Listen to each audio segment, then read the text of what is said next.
Sir నమస్కారం sir. నమస్తే. Sir Calcutta junior doctor హత్యాచార కేసులో ఇంకొక ట్విస్ట్ చోటు చేసుకుంది సార్. అదేంటంటే ఇందులో నిందితుడిగా ఉన్న సంజయ్ రాయ్ కోర్టులో ఫ్రేట్ ఫిరాయించేశాడు సార్. అసలు ఈ హత్యకు నాకు సంబంధం లేదు, కావాలనే పోలీసులు నన్ను ఇరికించేశారు అని చెప్పేసి ఈ విధంగా మాట్లాడుతున్నారు. సో ఇప్పుడు చాలా మందిలో డౌట్ వచ్చింది, మరి కావాలని తను ఇరికించి అసలు నిందితుల్ని తప్పిస్తున్నారా, లేకుంటే ఇతనే అబద్ధం చెప్తున్నాడా తనను తను రక్షించుకోవడానికి అని చెప్పేసి మీరేం చెప్తారు సార్ ఇష్యూ పైన? సత్యం బాబు ఎపిసోడ్ ప్రపంచానికి తెలిసి ఉండాలి. సత్యం బాబు ఎపిసోడ్, ఆయేషా మీరా హత్య కేసు, సత్యం బాబు అనే రెండు పేర్లు తెలుగు ప్రపంచానికి బాగా పరిచయం ఉన్నటువంటి పేర్లు. ఓకే. సత్యం బాబు చాలా కాలం ఆ కేసులో నిందితుడిగా జైల్లో ఉన్నాడు.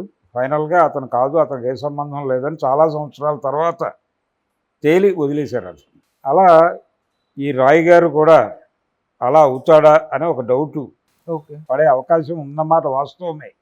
కానీ ఒకటి మాత్రం, అది ఒక వ్యక్తి చేసిన కార్యక్రమమా అంటే ఆ హత్యాచారం ఒక వ్యక్తి చేశాడా, అది గ్యాంగ్ రేపా అనే దానిలో ఒక డౌట్ ఉంది చాలామందికి. అది చాలామంది ప్రమేయం ఉంది అనేది నిర్ధారణ అవుతున్న విషయం. ఓకే. అది వాంటెడ్గా జరిగింది అంటే అక్కడ ఆ ఆసుపత్రి కేంద్రంగా చాలా అక్రమాలు జరుగుతున్నాయి.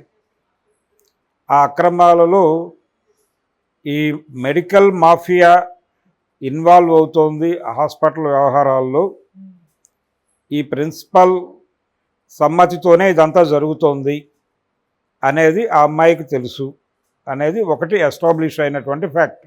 ఓకే. రెండోది ఇంకొకటి ఏంటంటే, దీనిలో అక్కడ డ్రగ్ సర్క్యులేషన్ జరుగుతోంది. ఇది ఆ హాస్పిటల్లోనే విత్ ఇన్ స్టాఫ్. ఆ డ్రగ్ సర్క్యులేషను, దానికి సంబంధించి పెడ్లర్లుగా ఎవరు వ్యవహరిస్తున్నారు ఏమిటి, దానికి ఆయన అనుమతి ఉంది, ప్రిన్సిపల్ గారి అనుమతి ఉంది అనేది ఒకటి ఎస్టాబ్లిష్ అయినటువంటి ఫ్యాక్టు. ఆ అమ్మాయికి తెలుసు. ఎవరైతే ఈ హత్యాచారానికి గురైన మహిళ ఉందో ఆ అమ్మాయికి స్పష్టంగా తెలుసు. ఆ అమ్మాయి సోషల్ యాక్టివిస్ట్ కూడా. కొంత ఈ విషయాలు బయటికి అవుట్ స్పోకెన్ కాబట్టి బయటకి మాట్లాడితే ప్రమాదం అవుతుంది అనే ఉద్దేశంతో ఆవిడ నోరు మూయించే ప్రయత్నంలో భాగంగా జరిగిందా అనేది ఒకటి. ఓకే.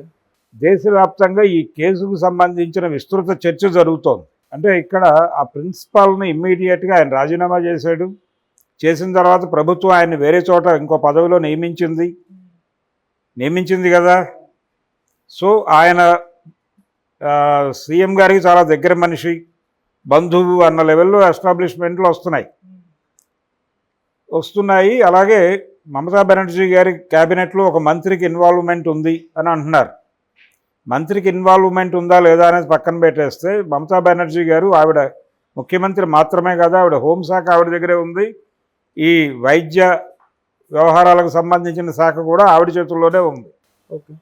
కాబట్టి ఈ హాస్పిటల్లో మెడికల్ మాఫియా యాక్టివిటీస్ వెనకాల పొలిటికల్ లింక్స్ లేకుండా ఇవేవి జరగవు.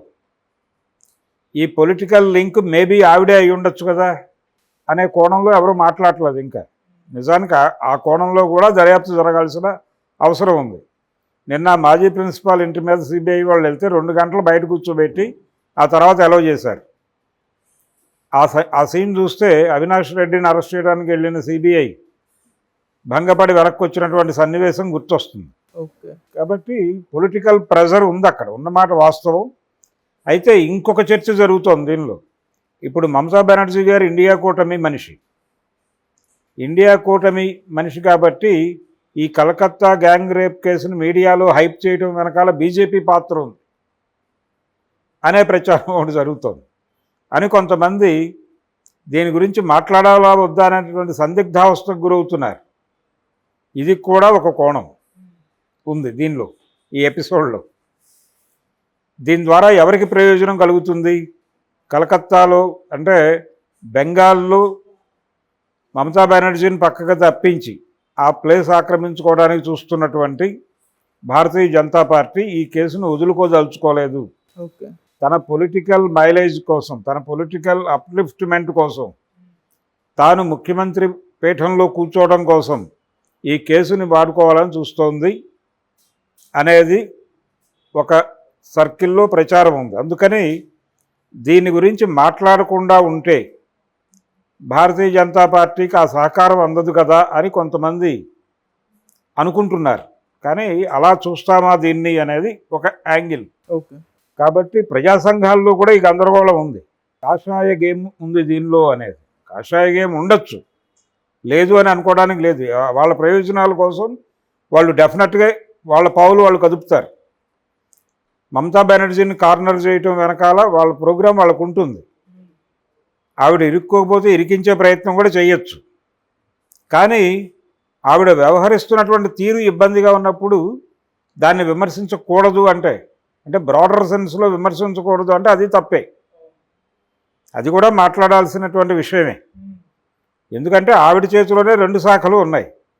పైగా స్టేట్ గవర్నమెంటు ఈ అత్యాచారానికి నిరసనగా రోడ్డు మీదకి వచ్చినటువంటి విద్యార్థులకు అందరికీ నోటీసులు పంపించారు. మీరు కాలేజీలు విద్యా సంస్థలు వదిలేసి రోడ్ల మీదకి ఎలా వచ్చారు వితౌట్ పర్మిషన్ అని. ఒక దారుణం జరిగినప్పుడు ఆగ్రహం పెళ్ళుబుక్కుతుంది, రోడ్ల మీదకి వస్తారు జనం. మీరు కూడా గతంలో ఉద్యమాలు చేసే కదా రాజకీయాల్లో ఎదిగింది. మీరు అలా ఉద్యమాలని అణగదొక్కేస్తే అలాగా?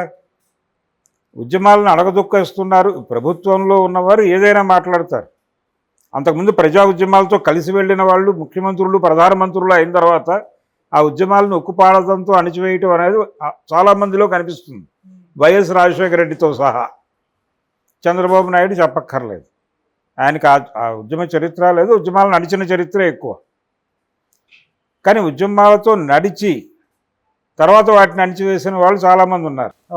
ఆ లిస్టులో మమతా బెనర్జీని చేర్చి చాలా జాగ్రత్తగా మాట్లాడాల్సినటువంటి ఎపిసోడ్ కలకత్తా హత్యాచారం గొడవ.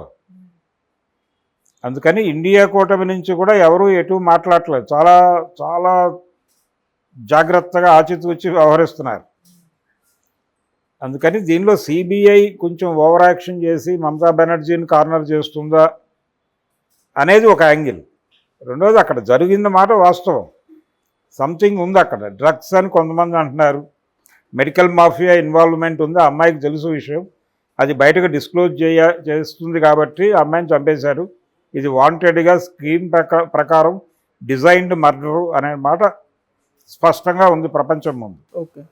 కాబట్టి ఇక్కడ ఇంకా ఏ సందేహానికి పెద్దగా తావివ్వాల్సిన అవసరం లేదు. ఇది కేంద్ర రాష్ట్ర ప్రయోజనాలు, అధికారంలో ఉన్నటువంటి ముఖ్యమంత్రి గారు ఆవిడ ఇన్వాల్వ్మెంట్ ఏ మేరకు ఉంది అనేది క్లియర్గా తేలాలి. ఇదే సమయంలో అక్కడ లౌకికవాద రాజకీయాలని కాపాడుకోవడానికి ప్రయత్నము జరగాలి. ఈ రెండింటిని బ్యాలెన్స్ చేసుకుంటూ వెళ్ళాల్సినటువంటి అవసరం అయితే ఉంది. Okay sir, thank you so much. Thank you.